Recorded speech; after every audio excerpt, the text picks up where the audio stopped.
서정함의 시사 줌인. 강원정보문화진흥원, 계란사랑, 플렉슬코리아, 남성화장품 티에소에서 제작을 지원하고 있습니다. 서정함의 시사 줌인. 지금 시작합니다. 서정함의 시사주민에서는 강원도 교육감에 출마 선언한 분들을 한 분 한 분 모시고 있습니다. 자, 오늘은 조백송 후보를 모셨는데요. 어떤 교육의 가치를 가지고 우리 아이들의 미래를 그리고 있는지 오늘 인터뷰에서 이야기 나눠보도록 하겠습니다. 자, 우리 조백송 후보가 스튜디오에 나와 있습니다. 안녕하세요. 네, 안녕하십니까. 네, 반갑습니다. 자, 간단하게 우리 청취자 여러분들을 위해서 소개 한 말씀 부탁드리겠습니다. 예, 안녕하십니까. 저는 유치원, 초중고 선생님, 대학 교수로 구성된 강원도 교원단체 총연합회장을 역임한 제8대 강원도 교육감 예비 후보 조백송입니다. 또 34년간 강원도 중고등학교에서 선생님으로 학생들을 직접 가르친 교사이기도 합니다. 네, 우리 34년간 우리 또 교육 현장에 계셨다고 했는데 이 강원도 교육감에 출마하기까지 교육 현장에서 어떤 자질을 좀 쌓아오셨는지 좀 하나하나 좀 설명해 주시죠. 네, 저는 34년간 중고등학교에서 이제 교과 교사로 또 그리고 진로 상담 교사로 학생들을 직접 가르쳤습니다. 그리고 또 교육부 교육과정 심의위원 또 강원도 친환경 급식 지원 심의위원으로 이렇게 활동을 했고요. 또 강원교육 발전 자문위원으로도 활동을 했습니다. 그리고 강원도 교원단체 총연합회 회장으로 또 교육정책을 직접 개발하고 제안하는 교육정책 활동과 또 교원의 전문성 신장 또 지위 향상을 위한 그런 교섭 활동을 계속 해왔습니다. 네. 또 오랜 기간 우리 또 교육 현장에서 여러 자질을 쌓아오셨는데, 자, 제가 이제 하나하나 좀 질문을 좀 드리고 싶은데, 사실 요즘에 가장 큰 화두가 코로나19 아니겠습니까? 교육 현장에. 아마 후보께서 취임을 하시게 되면 그 이후에도 코로나가 계속 지속될 수도 있는데, 이에 대한 혹시 방역 대책은 어떻게 생각하고 계시나요? 예, 그렇습니다. 그 코로나19 방역은 지금 이제 예방 수칙 준수하고 백신 접종으로 나눌 수가 있는데요. 네. 학교는 그 예방 수칙 준수를 지금까지 철저히 잘 해왔습니다. 그리고 이제 결과 학교 내 감염은 이제 상당히 낮게 나타나고 있는데요. 네. 예, 그러나 지금 백신 접종이 시작이 되면서 백신의 안전성에 대한 불신이 이 백신 접종률이 굉장히 그 낮게 나타나고 있는 것이 지금 문제라고 볼 수가 있습니다. 백신 접종은 이제 코로나 방역에서 대단히 중요한 그런 대책 중에 하나라고 볼 수가 있죠. 네. 지금 새 학기 들어서 그 학생 확진자의 거의 50% 이상이 초등학생으로 이렇게 나타나고 있어요. 네. 따라서 백신 접종은 감염 그 예방뿐만 아니라 감염자의 그 중증화를 막는 아주 중요한 방법이라고 생각을 하는데요. 지금 국가에서 5세부터 11세까지 아동에 대한 접종을 그 시작을 하고 있습니다. 그래서 이 접종률을 이제 늘리는 것이 굉장히 그 필요하다고 생각을 하는데요. 정부가 지금 백신 부작용을 최소화할 수 있는 그런 방안, 보상에 대해서 또 국민이 신뢰할 수 있도록 방안을 내놓아야 한다 이렇게 생각을 하고 있습니다. 네. 자, 그러면 이 뭐 방역에 대한 문제뿐만 아니라 이 코로나 때문에 교육 격차가 또 심해진다. 뭐 이런 말도 있습니다. 뭐 학력 격차도 있고요. 학교 간 격차 이야기도 있는데 이 부분은 좀 어떻게 진단을 하고 계시나요? 그렇습니다. 지금 교육 격차의 문제가 지금 심각한 것은 그 코로나로 인해서 지난 2년간 그 학교에서 이제 정상적인 대면 수업이 이루어지지 못했습니다.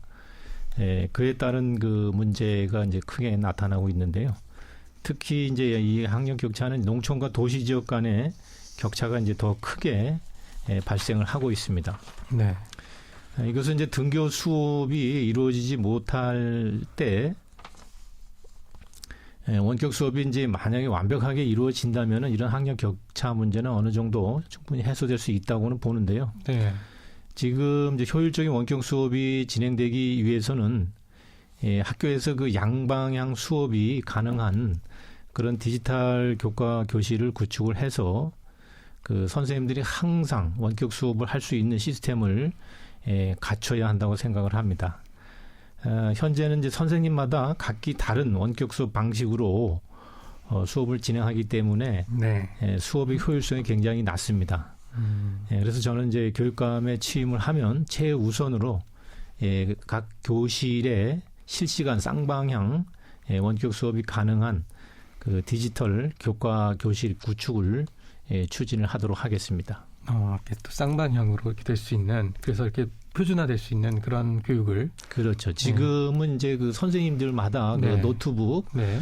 그 카메라가 이제 달려 있는 노트북을 들고 이제 매 시간 교실에 들어가서 원격 수업을 하고 있는데 네. 굉장히 불편하고 이제 번거롭습니다. 네. 그런 시스템을 이제 각 교실에 미리 이제 다 구축을 해놓는 거죠. 그게 이제 디지털 교과 교실이 되겠습니다. 네, 제 교육 격차 이야기를 나눠봤고요.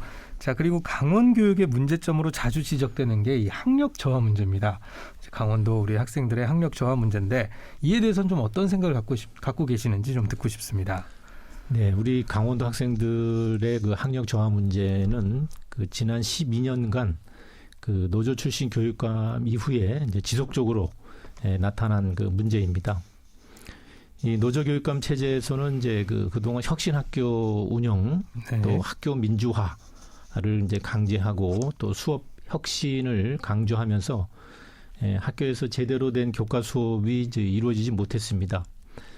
거기다가 특히 이제 평가를 그 줄 세우기로 비난하면서 네. 평가를 거부한 것이 결국 이렇게 학력 저하의 가장 큰 원인으로 나타났다고 저는 보고 있습니다. 그래서 교육에는 반드시 평가가 그 실시가 되어야 됩니다. 평가 없는 교육 과정은 있을 수가 없습니다. 그래서 수업에 대한 평가는 학생들이 그 자신의 학업 성취 수준을 진단하는 가장 중요한 교육의 과정이기도 한데요. 네. 그렇기 때문에 수업이 끝나면 반드시 평가를 실시해서 학생들이 이제 자신의 성취 수준을 파악하고 또 다음 단계의 학습을 할 수 있도록 이렇게 해야 하는 것이 중요하다고 봅니다. 네, 평가를 좀 강화하겠다 이렇게 그렇습니다. 받아들여도 될까요? 네. 네. 그러면 이 평가를 좀 약간 반대하시는 분들은 좀 아이들의 행복감도 중요하다. 이에 대해서는 좀 어떻게 생각하시나요? 그렇지 않습니다. 우리가 이제 그 학습을 하게 되면은 네. 그 학습 목표에 이제 어느 정도 도달했는지를 반드시 파악을 하는 것이 이제 교육의 네. 교육 과정의 기본이거든요. 네. 근데 시험을 보면은 이제 학생들이 불행해진다. 뭐 그렇죠. 그런 네, 얘기들 그런 많이 것은 하시는데. 이제 그 지금까지 시험이 이제 상대 평가로 이루어져 왔어요. 그래서 소위 말하면 이제 석차 등수를 매기는 그런 상대 평가로 이루어져 왔기 때문에 특히 이제 석차가 낮은 학생들이 상대적으로 뭐 행복감을 느끼지 못한다. 뭐 이렇게 이제 비판을 해왔는데 이게 소위 이제 줄 세우기 평가로 이제 비난하는 상대 평가인데요. 네.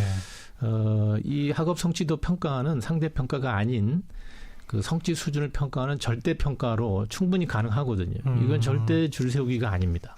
그러니까 행복감을 아이들이 잃지 않고 그렇죠. 평가를 할 수 있는 방법이 충분히 존재한다. 그렇습니다. 네, 그렇게. 그게 바로 이제 절대 평가, 성취도 평가가 되겠습니다. 네, 절대 평가 이야기를 해주셨고, 사실 이 강원 지역 수험생들의 이 대학 입시 또 문제도 굉장히 큰 문제입니다. 입시 전략에 대한 후보님의 생각도 한번 듣고 싶습니다. 예. 그 지금 현재 대학 입시는 이제 그 수시와 정시로 진행이 네. 되고 있는데요. 네.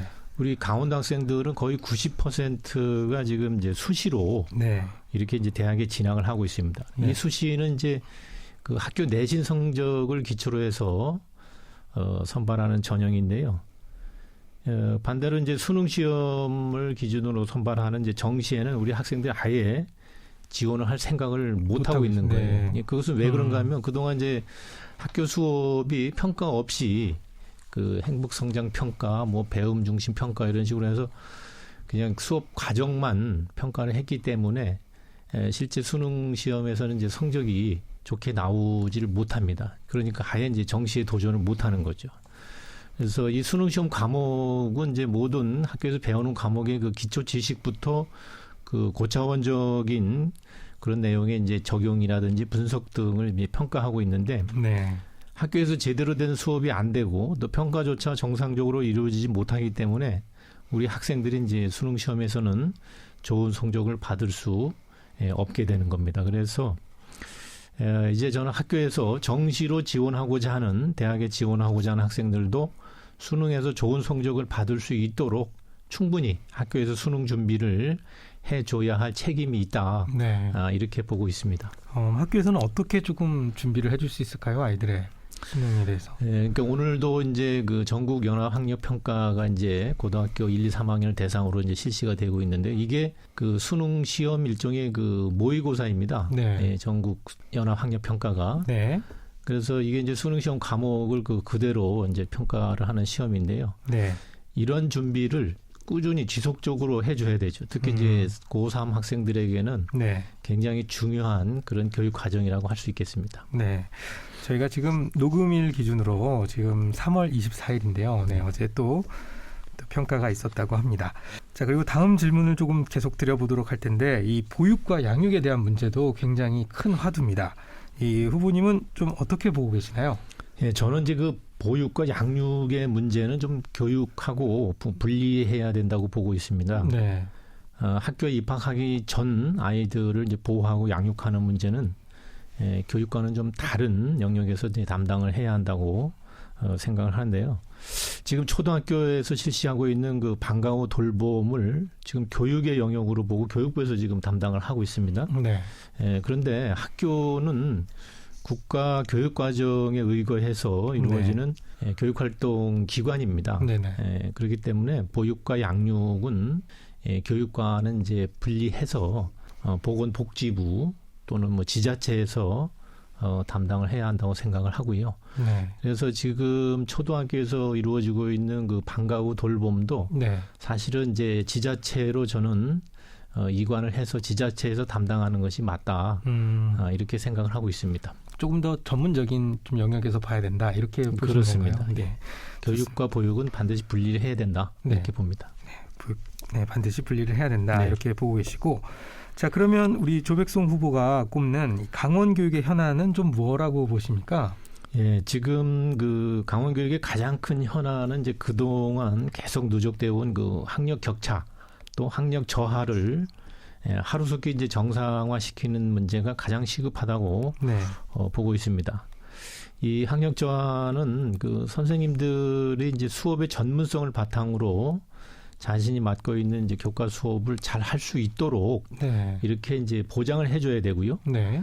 그것이 결국은 이제 공교육을 정상화시키는 그런 과정이라고 생각합니다. 그렇지 못하면 결국 학생들은 이제 사교육으로 갈 수밖에 없는 그런 구조가 되는 거죠. 네. 그다음 두 번째는 이제 학교 업무의 정상화라고 생각을 합니다. 네. 지금 학교는 굉장히 다양한 구성원들로 이루어져 있는 조직입니다. 최초에는 이제 선생님들밖에 없었는데 지금은 뭐 38개 직종이나 되는 그런 다양한 직종들이 근무를 하고 있어서 네. 이러한 구성원들 간의 소통이 굉장히 그 중요한 그런 이제 과제가 되고 있어요. 그래서 이 구성원들 간의 소통과 협력 이것이 두 번째로 이제 중요한 그런 이제 현안이라고 생각을 합니다. 네. 두 가지 현안을 또 꼽아주셨고요. 자, 그렇다면 우리 조백송 도교육감 후보가 이 강원도 교육감이 되면 이것만큼은 잘한다, 이것만큼은 잘할 수 있다 하는 게 있으시다면 어떤 게 있을까요? 예, 저는 그 중고등학교에서 이제 교과 교사로 네. 또 그 진로 상담 교사로 이제 34년을 근무를 했습니다. 네. 그렇기 때문에 저는 이제 학생들의 그 진로 진학 지원에 대해서는 굉장히 자신이 있습니다. 잘할 자신이 있고요. 네네. 또 교원단체 대표로 교육 정책을 이제 개발하고 제안하는 그리고 이제 강원도 교육청과 교섭하는 활동을 했기 때문에 교육 정책 개발 그리고 그 직원들 간의 소통과 협력 이런 부분은 누구보다도 잘 추진할 자신이 있다고 생각을 합니다. 네, 그러면 이제 남은 시간이 얼마 남지 않아서 이제 마지막으로 우리 청취자 여러분들께 한 말씀 우리 조백송 후보가 해주시면 감사하겠습니다. 예, 청취자 여러분, 강원도민 여러분, 저는 노조 교육감 체제 12년의 학력 저하와 교육 혼란을 종식시키고자 하는 목표로 교원단체 대표 보수 교육감 후보로 이번 교육감 선거에 출마하였습니다. 이번에는 노조 출신이 아닌 학교의 현장 교육 전문가인 저 조백송 후보의 도전에 많은 성원을 부탁드리겠습니다. 감사합니다. 네, 우리 또 청취자 여러분들께 우리 조백송 후보가 마지막으로 한 말씀 해주셨고요. 자, 오늘의 인터뷰를 좀 마무리하면서 우리 조백송 후보가 추천하는 곡을 한 곡 들으면서 저희가 인터뷰를 좀 마무리하려고 합니다. 혹시 어떤 곡을 함께하면 좋을까요? 예, 오늘 제가 추천하는 곡은요. 이문세의 가로수 그늘 아래 서면입니다. 네, 예, 이 곡은 1988년도 곡인데요. 그 헤어진 연인과의 추억, 또 사랑하는 사람을 그리워하는 그런 순수한 마음을 아주 그 서정적인 가사로 표현한 곡입니다. 1988년은 이제 제가 교사로 첫 발령을 받았던 해입니다. 네, 그래서 그 당시에 제가 가르쳤던 학생들에게 그 인간의 가장 순수한 마음, 그 사랑하는 마음을 잊지 말고 살아가기를 바라는 마음에서 제자들에게도 들려줬던 그런 노래입니다. 그때 당시 학생들에게 이 노래를 들려주셨네요. 네, 그렇습니다. 그럼 선생님도 굉장히 좋아하셨던 곡이었고. 네. 네, 좋습니다. 자, 그러면 아직까지 사랑받고 있는 곡이죠. 이문세의 가로수 그늘 아래 서면. 네, 이 곡을 저희 마지막 곡으로 들려드리면서 저는 오늘 우리 조백송 도교육감 후보와 인터뷰 마무리 짓도록 하겠습니다. 오늘 말씀 감사합니다. 고맙습니다. 네, 감사합니다.